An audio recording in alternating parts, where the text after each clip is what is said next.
retailers have a long history of it. Cameras were originally put in stores to help detect and deter theft. Now, those cameras are used for much more.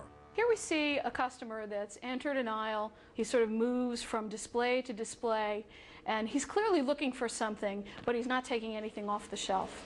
Marianne McDonough is the Vice President of Global Marketing for Verint Systems. The software company has made once dumb cameras smart.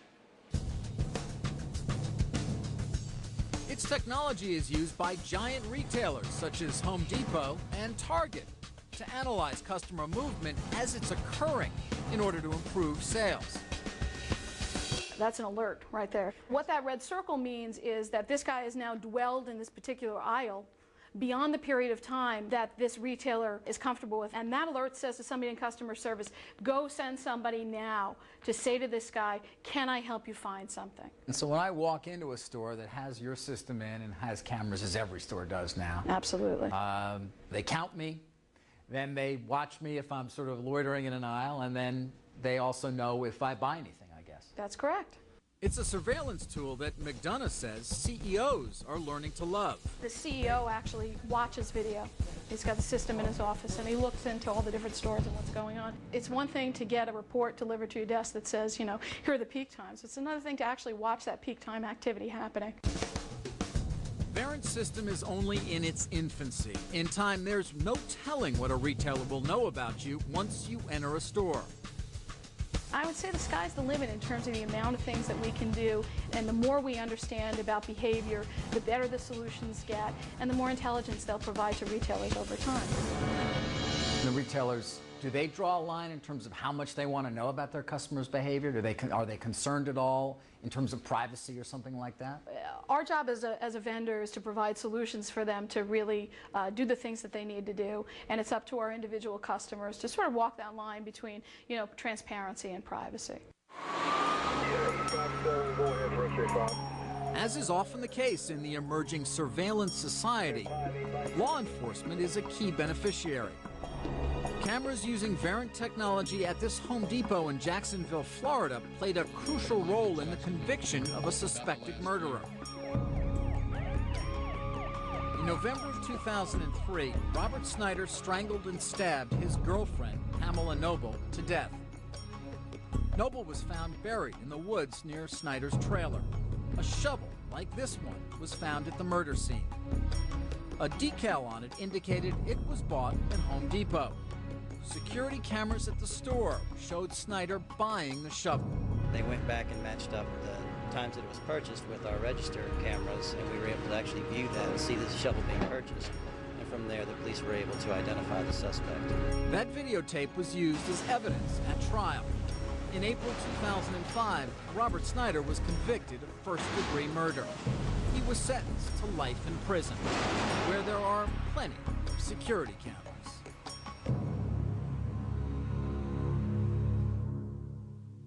I had no idea who they were, why they existed, that they would know anything about me.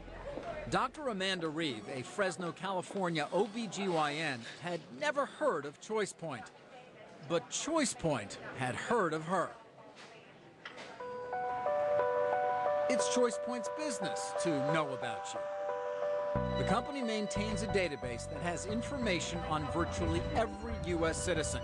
Its trove of personal data, an estimated 17 billion records, includes phone numbers, addresses, credit reports, property records, bank accounts, insurance policies, and social security numbers.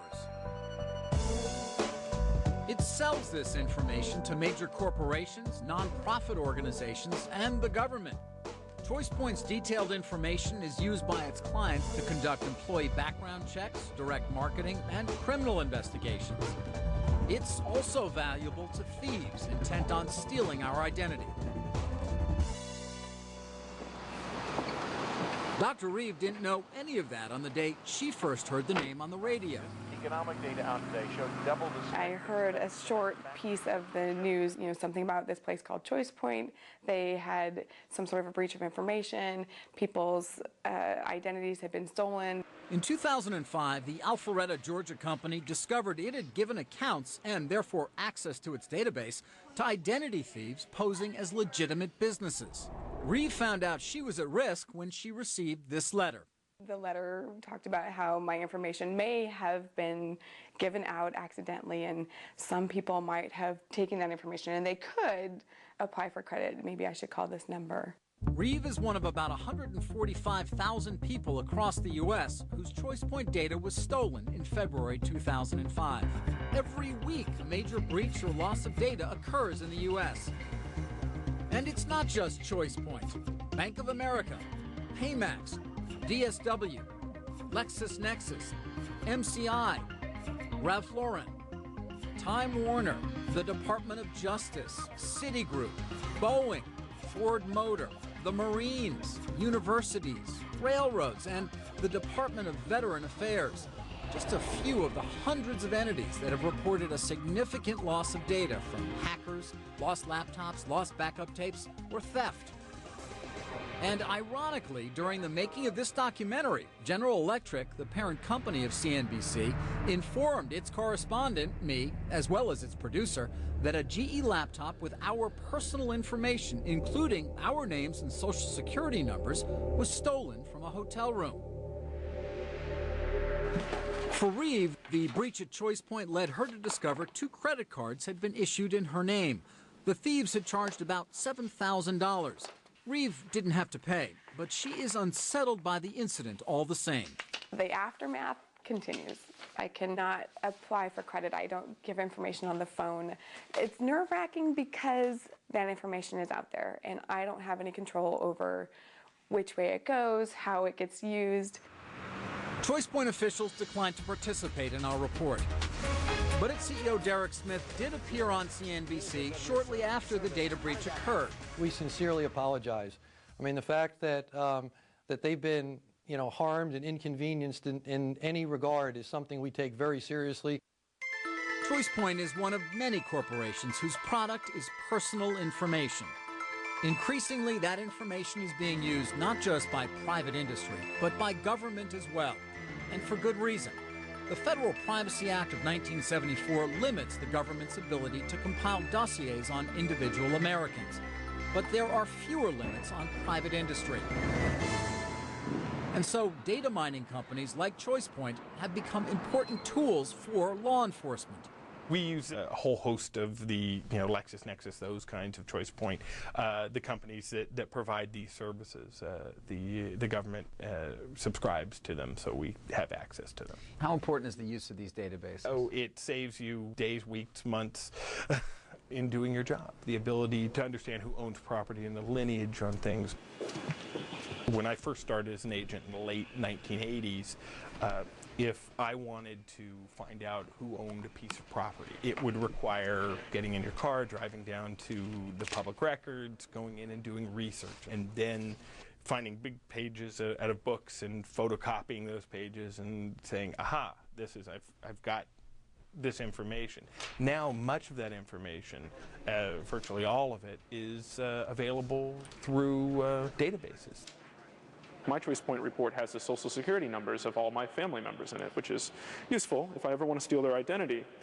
Chris Hoofnagel is an attorney and consumer advocate. The biggest problem that we face comes from what's known as a commercial data broker.